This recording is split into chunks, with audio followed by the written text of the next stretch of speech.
Carolina, yo le envié dos, uno que tengo y otro que es el registro. Entonces, si no funciona el primero, tienes que clicar en el registro, ahí regístrase y vas a recibir el link.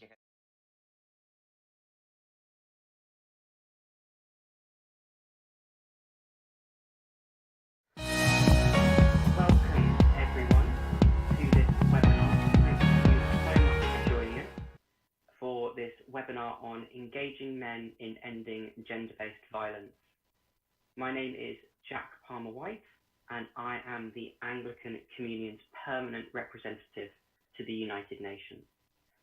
I'm honoured to be moderating this webinar and I am delighted to be joined by three excellent panellists. First, we have the Reverend Dominic Misolo, who is a priest in the Diocese of Bondo in the Anglican Church of Kenya and is the founder of the Institute for Faith and Gender Empowerment. Our second panelist is the Right Reverend Mauricio Andrade, Bishop of the Anglican Episcopal Diocese of Brasilia and the former presiding bishop of the Anglican Episcopal Church of Brazil, and Dr. Paulo Ueti, the Anglican Alliance Theological Advisor and Latin American Regional Director and the Deputy Director for Theological Education at the Anglican Communion Office. I will introduce them each in more detail when we come to our presentations in a few minutes, but first I want to provide some background to our time together today. This is the second in a series of 4 webinars taking place through this year's 16 Days of Activism Against Gender-Based Violence, which runs from the 25th of November, International Day for the Elimination of Violence Against Women, until the 10th of December, Human Rights Day. Please do consider signing up for the final 2 webinars, which take place on the 2nd and 10th of December and focus on theology and prayer and advocacy and gender justice. This series is highlighting, and before I go on, let me just say that we do have interpretation available for this webinar, and I am really grateful to Felipe.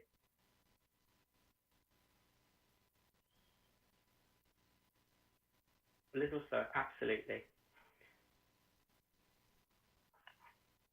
I was just saying that there is interpretation available for this webinar, and I'm really grateful to Felipe Botelli, who will be doing Portuguese translation, and Carolina Rodriguez doing Spanish translation.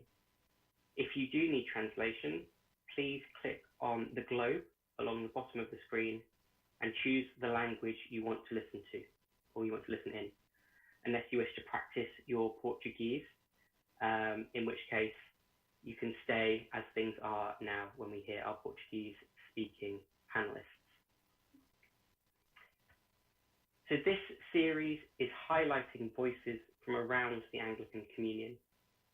For those who don't know, the Anglican Communion is a family of 41 provinces present in over 165 countries on every continent. Wherever you are joining us from in the world today, you are really very welcome indeed. In terms of your Zoom etiquette, please ensure that you have muted yourself as we begin our conversations. Each of our speakers, once each of our speakers has shared their 10-minute presentation, there will be an opportunity for some question and answer. If you would like to ask a question, please write it in the dedicated Q&A box, again at the bottom of your screen, and we will do our best to answer as many as possible. Please keep the chat box free and only use the Q&A box for questions. This webinar is also being recorded and will be available on YouTube. So after the event, please do promote the work to your networks. So without further ado, I am really pleased to introduce our first speaker, the Reverend Dominic Misolo. I'll just say a few words about Dominic and then invite him to give his presentation. Reverend Dominic Misolo is an ordained priest in the Anglican Church of Kenya in Bondo Diocese.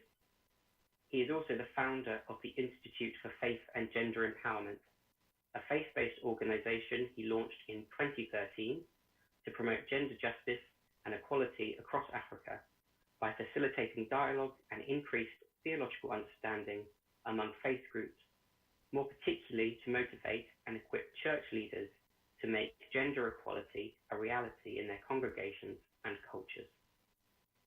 Reverend Misolo is the author of The Girl Child and Her Long Walk to Freedom, an e-book that explores patriarchy as the root cause of gender injustice and violence against women and girls. He studied theology both at Great Lakes University of Kisumu and St. Paul's University in Kenya. Currently, he is pursuing a master's degree at the University of Nairobi in Kenya. He has been recognized as a social entrepreneur with high-impact ideas for positive transformation, both in the church and wider society. Among others, Reverend Misolo was nominated as an Inspired Individual Entrepreneur by Tearfund for his work on gender equality in East Africa. He has been awarded recognition by New York-based Worldwide Branding for his founding of his organization. He has been acknowledged as a Young Canterbury Scholar by the Church of England at Canterbury Cathedral and by the Lausanne Global Movement for his championing and advocacy for gender equality from a faith perspective. He has hosted international events in East Africa engaging with faith leaders and gender practitioners on equality for men and women from a faith perspective. While working full-time as the Executive Director of IFAGE, Reverend Misolo also serves part-time as Honorary Vicar of St. Peter's Church in Bondo Diocese. He and his wife Christine are blessed with 4 children and are partners in their shared work of promoting gender equality and empowerment of girls and women. Dominic, you have 10 minutes, and I will let you know when there are 2 minutes left, and the floor is now yours. Thank you so much, Jack, and the Anglican Communion for the opportunity to talk about my work, how we are engaging men in our local communities to end gender-based violence. Good afternoon, everyone, and thank you for being here. I'm delighted and honored to speak to you about my work on the subject matter. I started working on gender equality in the year 2013 when I initiated a faith-based non-governmental organization called Institute for Faith and Gender Empowerment, IFAGE. Through this organization, I work on 2 main strategies to end gender-based violence, and this includes a gender reconciliation leadership program, and second, women empowerment program. Let me tell you my work on gender reconciliation and leadership program. Here we plan and host international faith leaders events, which we have done across Eastern Africa, including Kenya, Uganda, Tanzania, Rwanda, and DRC Congo. Here we hold public lectures. We do training, organize training workshops with pastors, clergy, and community leaders on gender equality. Activities that are involved during our international gathering and events, we talk about the Bible and gender-based violence, where we explore misinterpretation of scriptures that justify patriarchy as God's ideal. We talk more about the history of the church and gender theology. We affirm biblical basis and truth of equality and shared humanity for men and women. Again, under these international events and public lectures and trainings, we talk about masculinity and gender-based violence. And here we explore more about power relations between men and women, social norms, and circles of influence that come to men and women. We also talk about gender roles. We talk about cultural beliefs and practices, including genital mutilation, polygamous marriages, forced marriages, dowry payment, teenage pregnancies, among others. And under these international events also, we promote safe conversation with clergy and community leaders on family planning and reproductive health for women. The second major activity which I mentioned about women empowerment involves we support survivors of sexual violence to access justice through working with the local administration, including chiefs, community health workers, and local clergy on case management referral of gender-based violence cases. We developed a form to help track, trace, and refer cases of sexual and gender-based violence to police and other relevant authorities for justice. Under women empowerment, we also support limited number of young girls, mostly survivors of sexual violence, through provision of school fees for education opportunities and sanitary pads in school. Most families in Kenya and around East Africa would prefer to educate their boys than their girls. I want to stop there because those are the two main things we are doing. I'm waiting to answer question and answer session and talk more about some of the things we do. Thank you so much, Jack. Dominic, thank you very much indeed. As we've got a little bit more time connected to your presentation now, I wonder if ahead of the question and answer later, you could maybe tell us a little bit about what motivated you to become involved in this area of work. Okay, do you want me to talk about that now? Yes, please. Oh, thank you so much. I started working on gender justice and equality, especially working with men, in the year 2013. This is where actually I came academic journal during my theological studies at St. Paul's University. The theological journal was from Christians for Biblical Equality and was talking about women leadership in church and church, faith, and society. This academic journal challenged my worldview. And actually I was like, I was looking myself in a mirror because it reminded me of my childhood memories where I used to see my father, who was a polygamous man with 3 wives. He used to beat, to hit with stick my mother. My mother was the second wife with 12 children. I didn't like this, and I used to ask myself the simple question, what is going on here? Because as a young boy, I could not understand why my father and my mother both are adults, and my father was wielding much authority and power over my mother, to the extent that he could put him down and hit her with a stick like a young child. I keep on asking the question, what's going on here? When I started my Sunday school going to church, I used to see in the church, in my church, in the Anglican church, male leadership taking charge of the church worship, and actually I could not see women leaders taking charge in church leadership. So this thing came to me, and I thought that this is God's ideal for men to have authority and wield much power, both in the church and society, over women.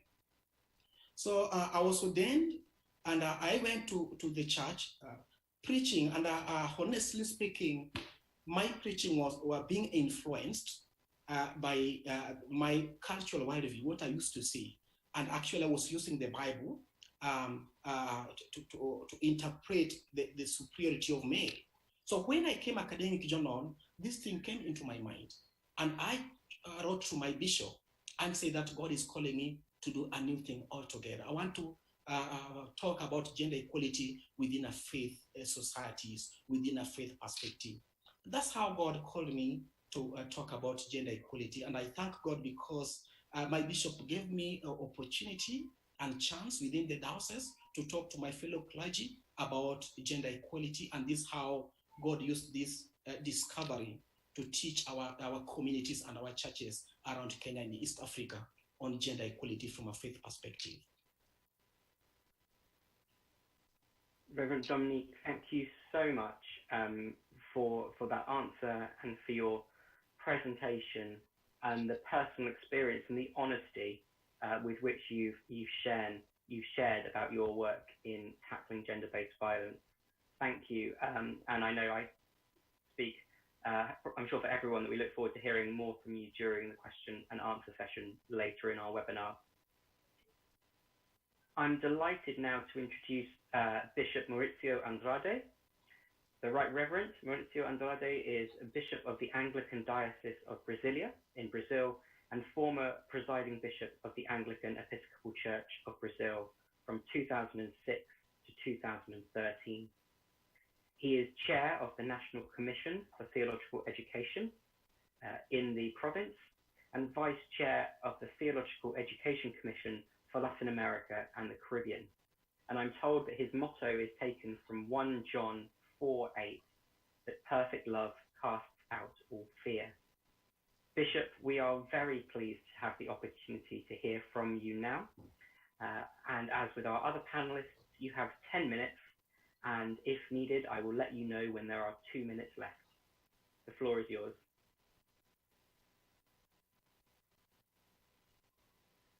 Muito obrigado, Jack, pelo convite, pela oportunidade de estar partilhando desse webinar. Especialmente, quero renovar o nosso compromisso da Igreja do Brasil com os 16 dias de ativismo e enfrentamento na luta contra a violência de gênero. Para nós, aqui no Brasil, são 21 dias, porque nós iniciamos no dia 20 de novembro, que é o Dia da Consciência Negra. E para nós, no Brasil, na América Latina e Caribe, a violência de gênero se faz necessário enfatizar que é preciso envolver a questão do racismo. Também quero expressar, em nome da minha família, todas as my family. Thanks for solidarity messages that people from different places send us, comforting us. Less than 30 days ago, we lost our son. And doing reference to, I want to thank all the Anglican Communion for the solidarity. Thank you. Tell you that there was a question and an answer to respond each day. How to engage and participate, calling men to end gender-based violence.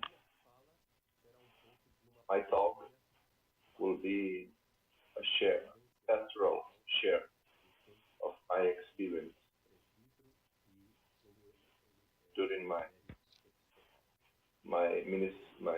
Episcopal ministry. Our family, me, my wife, and 3 children. We had a family with 4 men and 1 woman. Such a house was a reality and a challenge to think and to observe how these 4 men could build a different look to women, with women. This time, 30 years ago, I read a book of a feminist, Brazilian feminist, Rose Marie Murado. 2 books of her made me notice how us, men, should engage to end gender-based violence. The 6 months in which I was a man, 1990, that's the name of the book. The woman of the 3rd millennium, 1992, another book.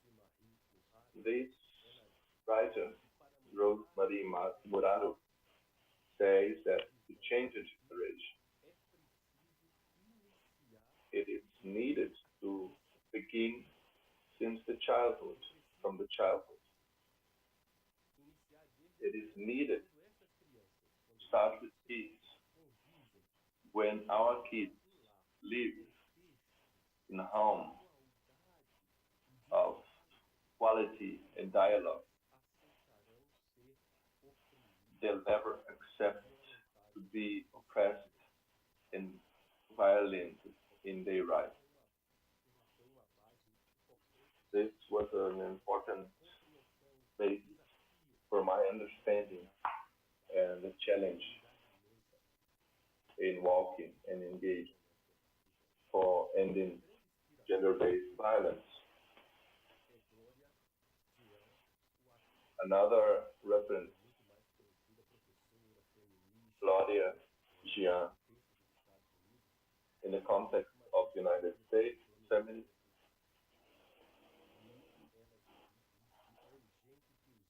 she said it's urgent that men raise the feminist flag and challenge patriarchy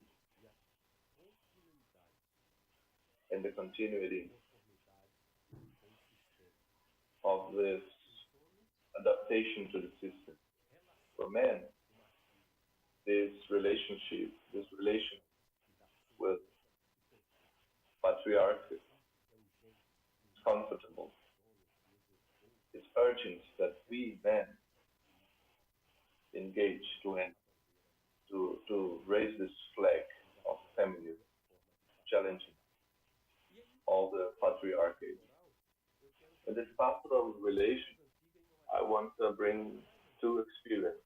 An older experience from 1988, when I was a priest in Belém do Pará, my first parish in 88. Today, a cathedral of the Amazon Anglican Diocese. I was just 20 years old, young Reverend. There was a group there, group of men that used to gather all Fridays in different homes. I was the younger, with older men participating.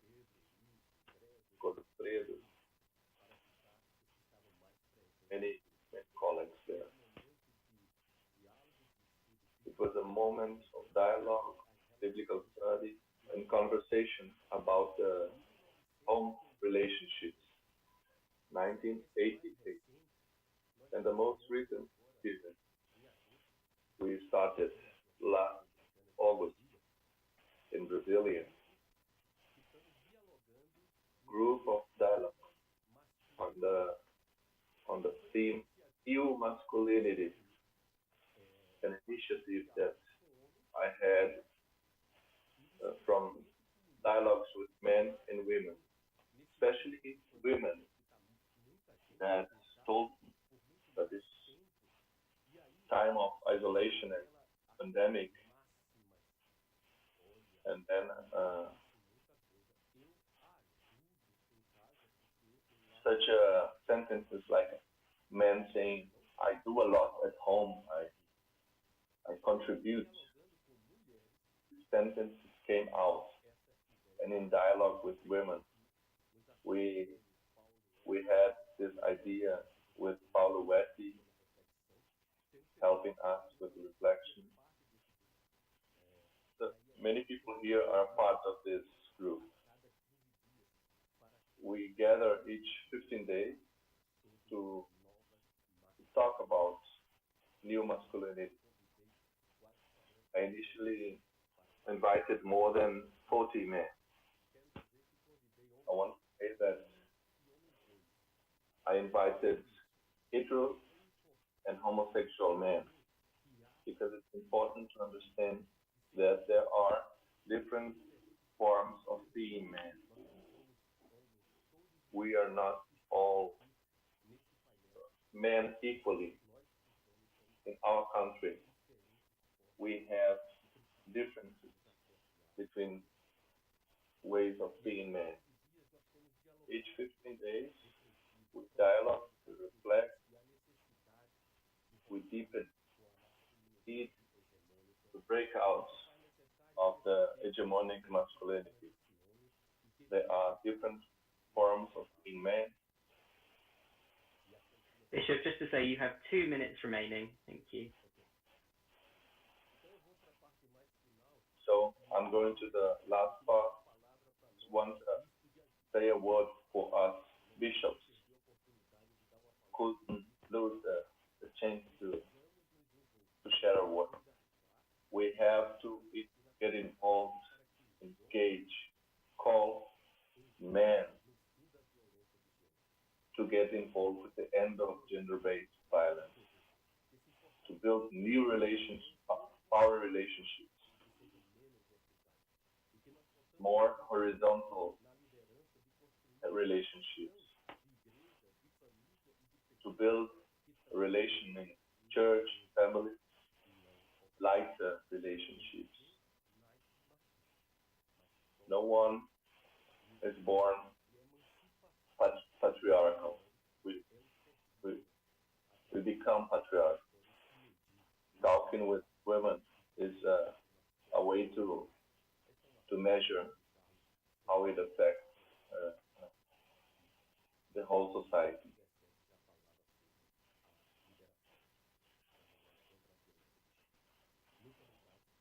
Thank you very much. We continue talking later. Thank you so much, Bishop Maurizio. Thank you for sharing from your professional and your personal experience. And I'm particularly grateful for you sharing so honestly about what a long journey this is and how much work remains to be done. But thank you for your perseverance in this work. And again, I look forward to hearing more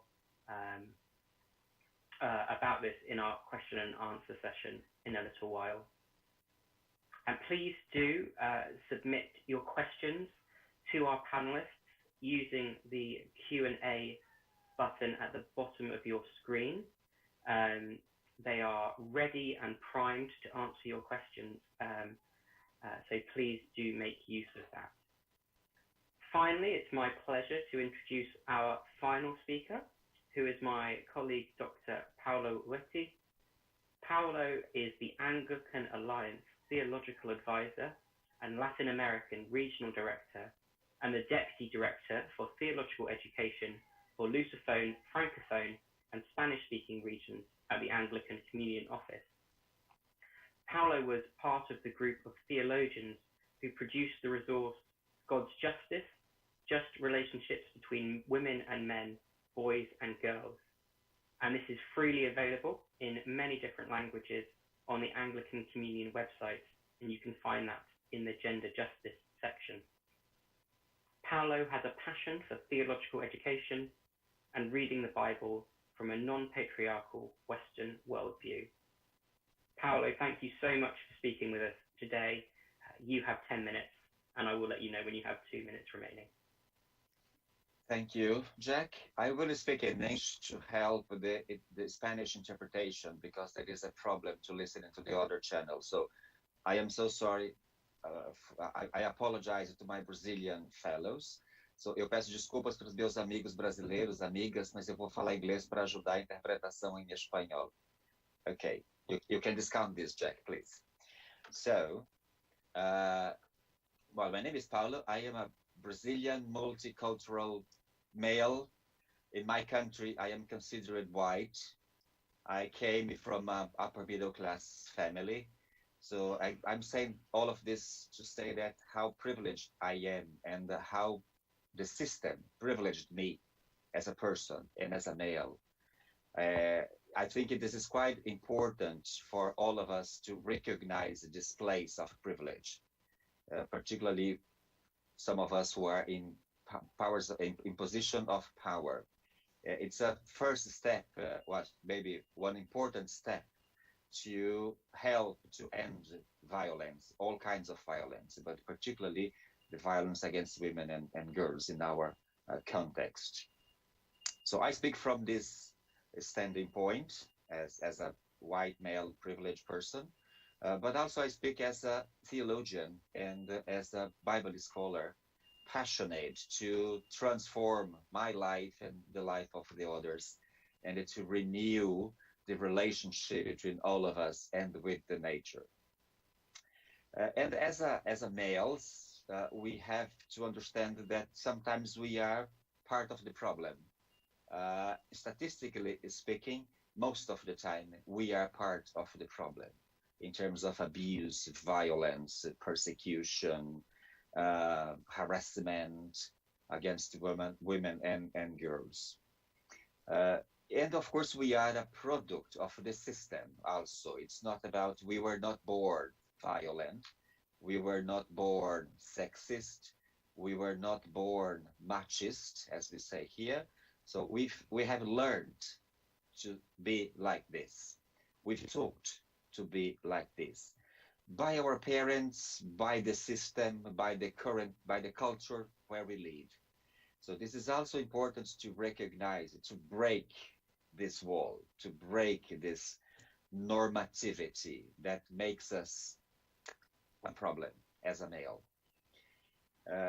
As a Bible scholar, of course, it is my passion to understand and to promote equality, and reading the Bible in an equality way is a challenge, because biblical texts were also written in a patriarchal and in a sexist context. But despite of it, we do have the Holy Spirit who transgresses everything and who turns things around.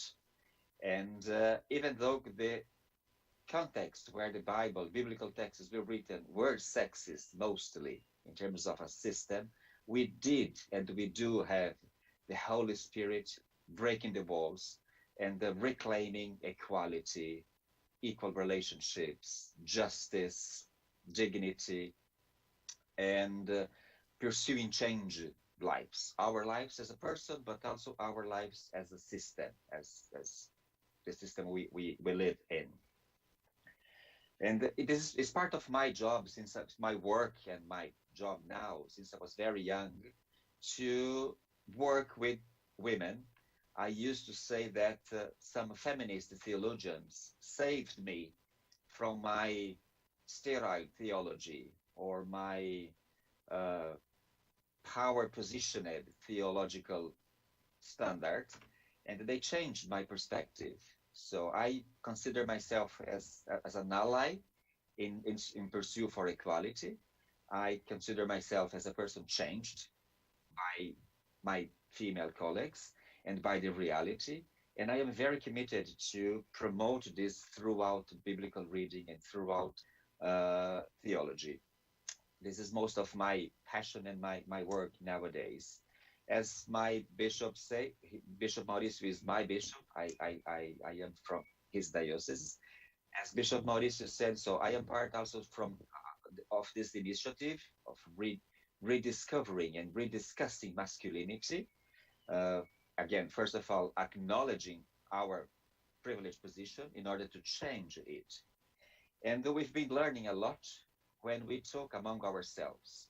It is important to engage men in a males group to discuss why we are so absent sometimes of ending violence, why we've been taught to be violent, and the challenge the system we live in, nuclear family, church, school, work environment, to break this pattern, to break this normativity of teaching males to be violent, teaching males to be on top of everything, and teaching us to be more equal and also to be challenged to change. It's good to change. And I can't lose, I have to take this opportunity also to challenge our churches, who unfortunately is male dominated still. We do have lots of our leadership in our church is male. So that means we have a huge challenge in front of us to change the way we behave and to change the way we think ourselves and our relation to the world and to the church. I will stop here, Jack. It's just a provocation, and I will look forward for Q&A and other questions. Thank you very much. Paolo, thank you so much for your presentation and particularly for challenging us that this is not only an issue that needs to be tackled at the individual level, but also structurally within our institutions, and that the church is absolutely one of those institutions in which we need to address those challenges and those changes. It's been wonderful to hear those three presentations, and I'm really pleased that we've got some really excellent questions that we can dive into now, which I will take the opportunity to ask of our panelists. So I will start with a first question from one of our participants. And I'm going to just take this first question, and because it links up with a question I wanted to ask myself. And I think what the question is getting at is much of what is experienced by women and girls when it comes to gender-based violence can be hidden and silent and hidden away in the darkness. So I think the question I would like to ask, and I'd like to ask it to all three of our panelists, is how do you, in your work, shine a light on this issue, and how do you convey the seriousness of this issue within your community? Perhaps Bishop Maurizio, you would like to start by answering this question.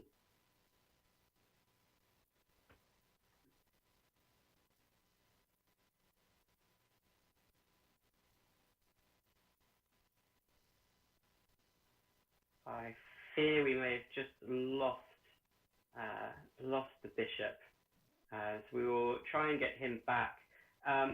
Reverend Dominic, perhaps you would like to answer this question about how do we convey the seriousness and the reality of what is happening on the ground with those we're trying to influence. Ok. You'll need to unmute.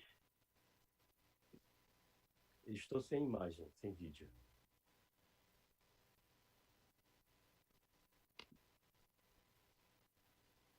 Dominic, please go ahead. Okay, thank you so much, Jack.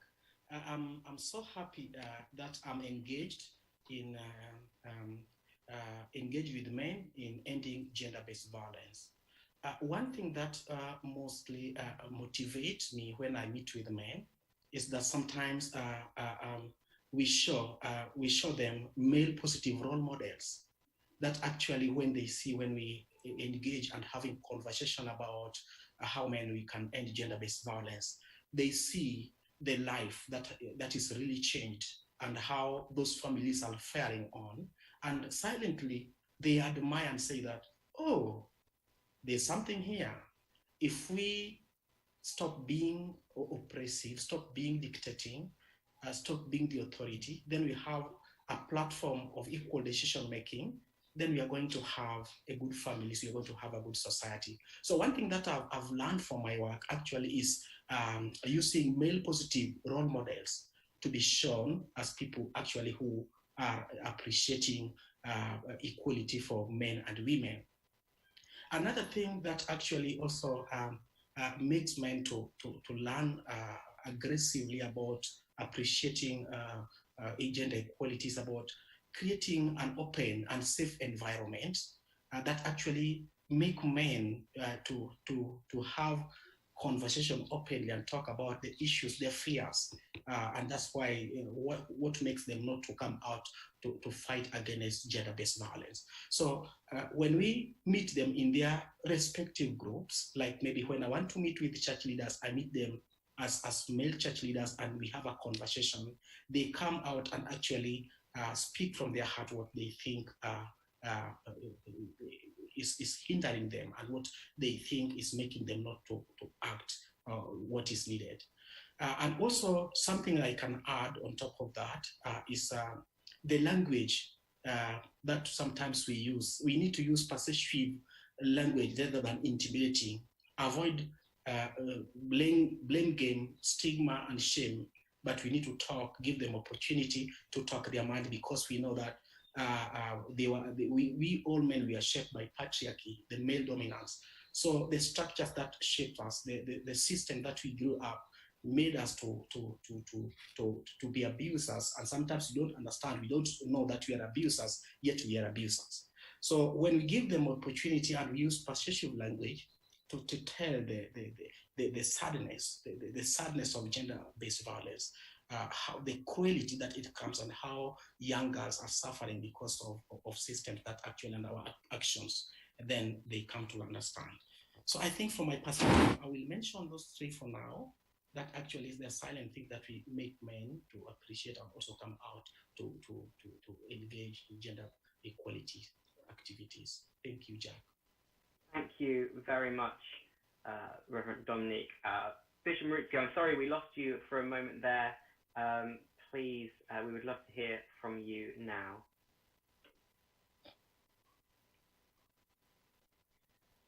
Sim, desculpe, eu caí e voltei. Sorry, I'm back right now. I think that church, in our work, we need to get involved and give testimony. The witness of inclusion, get out of the safe place in which we lead men, the comfortable situation as white men in our religion context that gives us privileges to get out of this comfortable place, out of this structure, and put ourselves in pursuit for equality. We're always talking in church how to build a safe church, how we build a safe church if we don't make ourselves part of this safe. In Brazilian reality, in which our look must be projected inside and also outside the church, and to think how can we be alive? Because in Brazil, each day 3 women are assassinated in a feminicide. So this is reality, in which 2 seconds a woman is abused in Brazil. Almost 80% of the cases, women are abused by their family members, especially their husband. So this also happens sometimes inside our church. So we need in our work involve all forms of dialogue, from the childhood, the boys, to build up character of a new masculinity, new relations. So then this is the light for our way. To build, to raise a new generation that can understand that there is no difference. We are all precious in front of God's eyes. Thank you so much, Bishop Maurizio, for that answer. Obrigado, Bishop Maurizio, pela resposta. In the interest of making sure we try and answer as many questions as possible, I'm going to move on to another question. We've had 2 questions asked around the issue of resistance to this kind of work. And Paolo, I wonder if I could come to you first. Have you encountered resistance to the approaches that you're taking in your work? And how are you addressing that resistance, if you have experienced that? Thank you, Jack. Yes,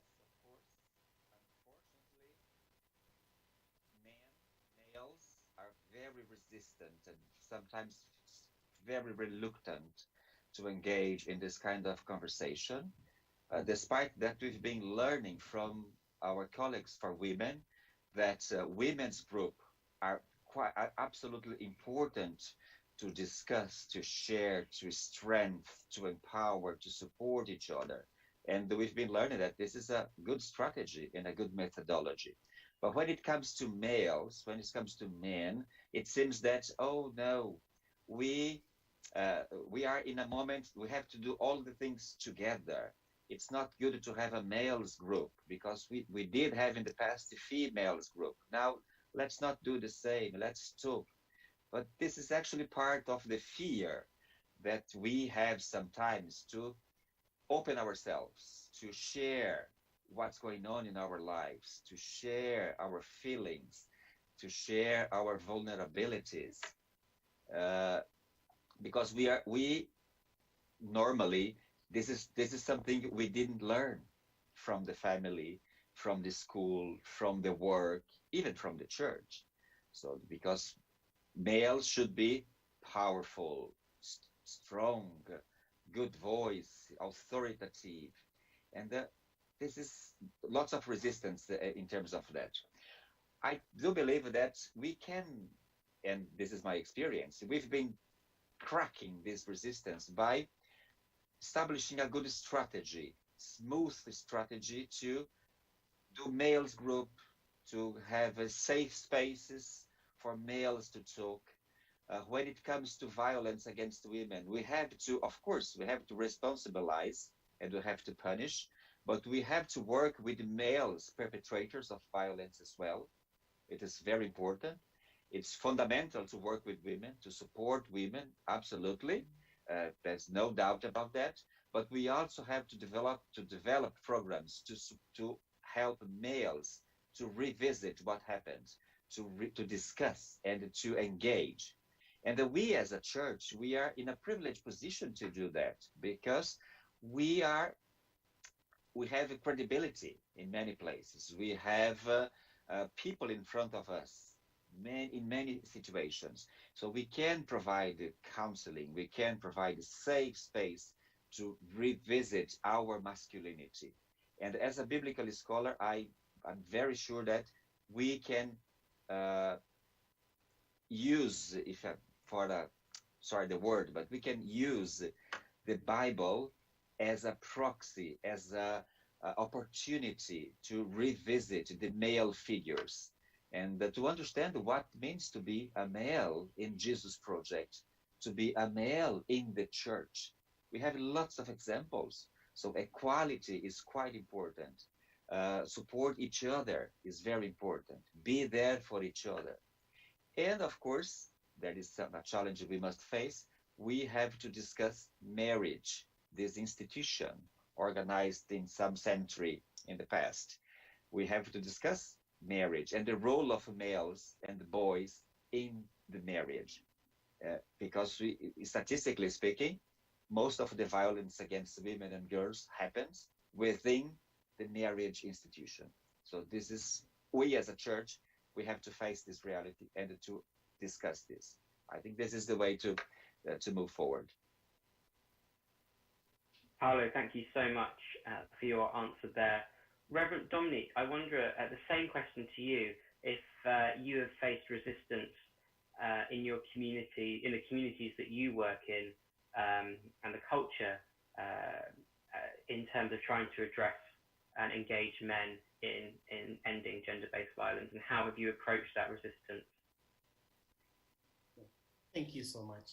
I want to say that it is very obvious, especially when you come from a patriarchal society like mine. Are you automatically going to meet resistance? Within the church, when I work with clergy and pastors, many times I met resistance because some argue that the gender equality is not a biblical principle. That's number one. So we make efforts to have theological discussions because sometimes we understand it's out of ignorance, because one thing that pastors in Africa suffer more about is resources. we don't have theological resources trickled down to the local churches that they can have to model them to understand the perspective of gender equality. So it's a theological debate. Many times people say, like, if you say that many people believe that God is male. So when you want to convince that we are, even female is made in God's image, then we have conversation about the personhood of God. Is God male or is God both male and female? So when we understand that God is a man, God is male, then we draw that we assume power and authority, that our power and authority come from God. It's divine. So we must come to a conversation and understand the correct interpretation about God and how we can apply that to our congregations. Sometimes when I meet with local communities, not now in the church, but going to work with local communities, the village, some people think that when you talk about gender equality, ending gender-based violence, and you are talking on issues of leadership in family and in community, how we can have equal leadership and everything working together, they talk about feminism and say that feminism is anti our traditional values. Feminism is against Christianity. So it is a little bit, again, a misunderstanding about the word feminism. They think it's a secular ideology that actually is coming to destroy our culture, is coming also to destroy the church and the gospel of Christ. So many times I have conversation, and to put it that when we talk about equal opportunity for men and women in the family, for our girls, for our daughters, for our mothers, actually it promotes our growth.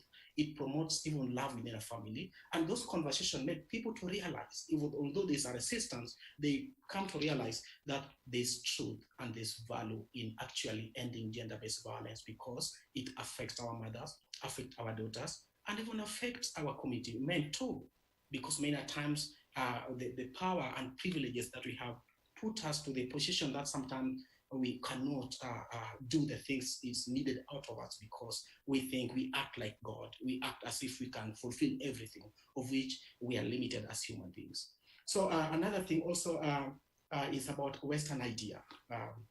When we talk about equality, giving even women space in our society and calling for end to gender-based violence, they think, oh, Dominic, you people, you have exchanged the gospel of Christ with Western ideology. And again, we must struggle with our team and also the people that we have actually converted to say that this is not a Western ideology. This is something that is affecting our families, affecting our communities. And that's why, more particularly in the sub-Saharan Africa, we are not doing much, because half of humanity, which are actually female, their contribution, their economic contribution, their leadership contribution is not seen in the society. And that's why we cannot grow, because one side of humanity is not given space in the church and society. Thank you so much, Jack. Reverend Dominic, thank you so much for that really powerful response to the question. We are rapidly running out of time, so I only sadly have time to ask one more question of our panel, and I'm going to give that question to Bishop Maurizio. And that question is really a combination of a number of questions that we have. At the core is, in the church, what is the church's role, and particularly the role of male clergy and leaders in our church to tackle the issues that remain in many parts of the Anglican Communion, and more widely when it comes to not recognizing the role of women in leadership and not addressing issues of violence against women. So the question is, what can the church and what can church leaders do to help end gender-based violence? And as quickly as you would like.